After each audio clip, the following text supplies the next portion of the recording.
पैसे की या माल की कोई कीमत नहीं होती उस टाइम। सबसे बड़ी कीमत है इंसान की और इंसानियत की। हमारे जो माल की भरपाई थी वो हो गई है, हमें पैसे की इसकी जरूरत नहीं है।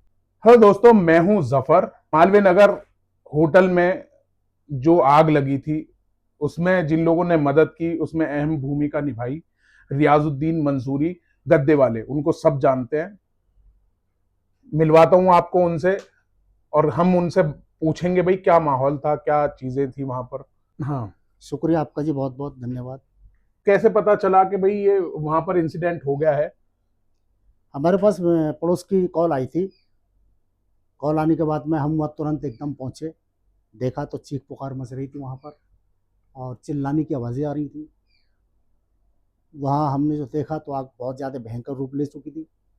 हमने बिना कुछ सूझबूझ के हमने अपनी दुकान के सारे गद्दे उठा करके सड़क पे बिछा दिए और हमने ये आवाज़ें लगाई फिर कि भाई आप इस पे गद्दों पे जंप करो।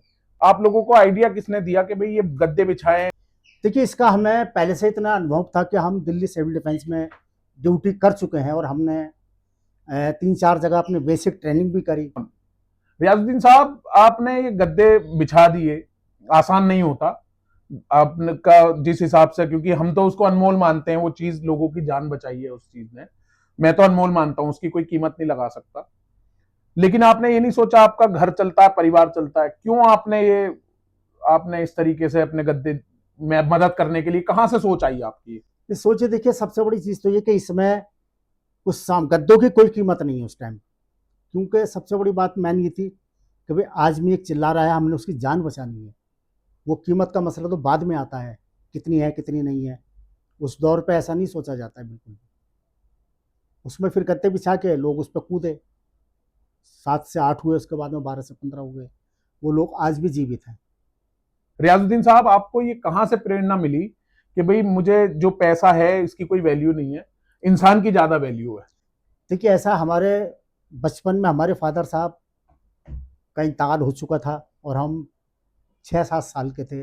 तो हमें ये मालूम था कि भाई घर की स्थिति कैसी होती है, घर कैसे चलता है, घर कैसे चलाया जाता है।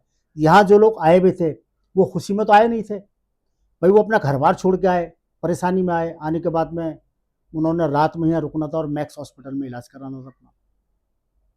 तो उसको सबको देखते हुए हमने ये कदम उठाया कि भाई पीछे के जो बैकग्राउंड हमारे साथ है वो इनके साथ भी हो सकता है इस तरह का ऐसा परेशानी का हल। खुशहाली में तो कोई आएगा नहीं हराने के लिए। जब आपने लोगों को फंसा हुआ देखा तो आपको क्या क्या लग रहा था कि भाई मैं किस तरीके से, आपने अपने बच्चे को भी, मैंने आपके बेटे का आपने भेज दिया, आपको डर नहीं लगा जरा भी इस चीज से भी? नहीं, हमें उस टाइम पे कुछ दिखाई नहीं दे रहा था। हमें ये दिखाई दे रहा था कि भाई कैसे भी हो इनकी जान बचाई जाए और ज़्यादा से ज़्यादा इनके साथ में जो भी हो जान बचाने का कार्य करा जाए। लोग इमोशंस, जो लोग चीख पुकार हो रही थी, तो आपका इमोशंस क्या था? आपका जज्बा ये कह रहा था कि भाई हम लोगों को बचाएं, या आप जिस तरीके के लोग, कुछ लोग ऐसे भी होते हैं कि भाई बैठ जाते हैं, आंखों में आंसू आ गए, इस तरीके के क्या जज्बात थे आपके? नहीं, ऐसा हमारे साथ कुछ नहीं था। हमारे साथ तो ये था, जो हमने आवाज़ें सुनी तो हमें ये लगा कि भाई कोई भी साधन ऐसा होना चाहिए जो इनको बचाया जाए। तो हमारे वहाँ गद्दे रखे हुए थे, रजाइयाँ रखी हुई थी, तकिए थे, कुशन थे। वो हमने वहाँ से उठा करके सबसे इनसे कहा। उस पीरियड में गाँव के भी कुछ लड़के आ गए थे जिनसे मैं उनका नाम नहीं जानता, शक्ल से पहचान सकता हूँ। उन्होंने भी और मेरे बेटे अरमान मंसूरी ने भी मिल करके सारा कार्य किया और उस पर गद्दे डाल करके लोग उस पर कूदे, उन्होंने जान बचाई। जिससे कि पहले 7 से 8 थे, उसके बाद में फिर वो 12 से 15 हो गए। वो 15 के 15 आज भी जीवित हैं। उनके चोट है हल्की फुल्की। कितने बजे का इंसिडेंट है, कितने बजे ये आग लगनी स्टार्ट हुई, और क्या कैसे आप लोगों ने मदद करना स्टार्ट किया, कहां से गद्दे लगाए, किस तरीके से गद्दे लगाए, क्या उस बारे में जरा बताइए। उसमें ये देखिए, लगभग 8 सवा 8 बजे का टाइम था ये जो आग लगी है। 8:30 बजे तक, पौने 9 बजे तक ये कार्य वहाँ पर हमने स्टार्ट किया। उसी पीरियड में फिर हमारी ये फायर ब्रिगेड आ जाती है, पुलिस थाने से पुलिस आ जाती है। इन सब ने मिल करके ये सारा कार्य किया। आग बुझाई। आग बुझाने के बाद जो देखा तो वहाँ डेड बॉडी थी। कोई बाथरूम में था, कोई बेड पे था, कोई ज़मीन पे फर्श पे पड़ा था, सांसें चल रही थी। ऐसा कोई साधन नहीं था जो वो लोग निकल पाते। क्यों कि मैन मैन जो है ग्राउंड फ्लोर पे आग फैली हुई थी और वहाँ पर धुआं बहुत ज़्यादा भर चुका था। उस वक्त आप ऊपर वाले को याद कर रहे होंगे कि भाई इन लोगों की जिंदगी बचाई जाए, तो आपने अपने बेटे को क्या सोचकर भेज दिया कि भाई आप भी अंदर जाओ? हमने यही सोचा कि भाई कि कोई बात नहीं, जितनी ज़्यादा से ज़्यादा जल्दी से इनको मदद पहुंचाई जाए, इनको बाहर निकाला जाए, उतना ही ज़्यादा अच्छा है। जितने ज़्यादा लोग हो जाए उतनी ज़्यादा बेहतर रहेगा। कुछ लोगों ने, मैंने न्यूज पे देखा आपको फरिश्ते के नाम से लोग पुकार रहे हैं, तो क्या लगता है आपको कि ऊपर वाले ने उन लोगों के लिए आपको फरिश्ता बना के भेजा था? उसमें यह है ना कि बात तो यहाँ आ रही ना कि ना गद्दे होते, ना रजाई गद्दे की दुकान होती, ना वहाँ गद्दे होते। गद्दे थे, बिछा दिए, उन लोगों की जान बच गई। क्या आप उन लोगों से मिले हो जो लोग इसमें बचे हैं उसके बाद, या आपसे कोई पहले से जानते थे, उनको रुकते थे? क्योंकि लोग आपके पास बताते हैं कि भाई आपके पास वो आके बैठते थे, क्या किस तरीके से जानते पहचानते भी होगा किसी को? नहीं, हम उनमें किसी को नहीं जानते, सब बाहर के लोग थे। और उसमें विदेश के फ्रॉम ज़्यादा लोग थे, इंडियन कम थे। वो लोग ऐसे थे जैसे कभी खाना खाया, बाहर टहलने आ गए, या 2 4 10 5 मिनट हमारे पास बैठ गए, या कोई कस्टमर आया हमसे उसमें से कुछ सामान लेना है। उस तरह से वो हमारे यहाँ तक का ही था उनसे। इसका एक हमारा कोई उनसे कनेक्शन नहीं था। आपका जो नुकसान हुआ है वो पैसों का नुकसान है, लेकिन जो आपने बचाया है लोगों को, मेरे हिसाब से तो वो बहुत, उसकी कोई कीमत नहीं है।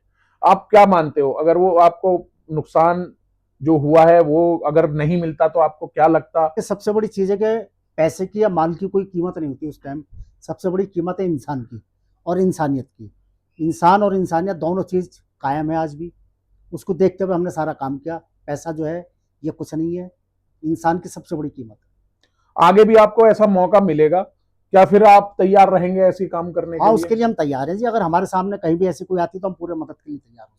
तन मन धन से तन मन धन से तैयार है जी, बिल्कुल। लिए मैसेज देना चाहोगे, कुछ कहना चाहोगे कि भाई जो लोग आजकल की राजनीति हो रही है देश में, आप क्या कहना चाहोगे, क्या मैसेज है आपका? देखिए, हम तो मैसेज ये देंगे कि भाई इस काम में कहीं भी ऐसा कोई मौका चांस मिले तो राजनीति से हट करके, चाहे वो किसी भी धर्म का है, मुस्लिम है, सिख है, ईसाई है, उसको उस इस मौके पर इस तरह का कोई जात बात नहीं देखनी चाहिए।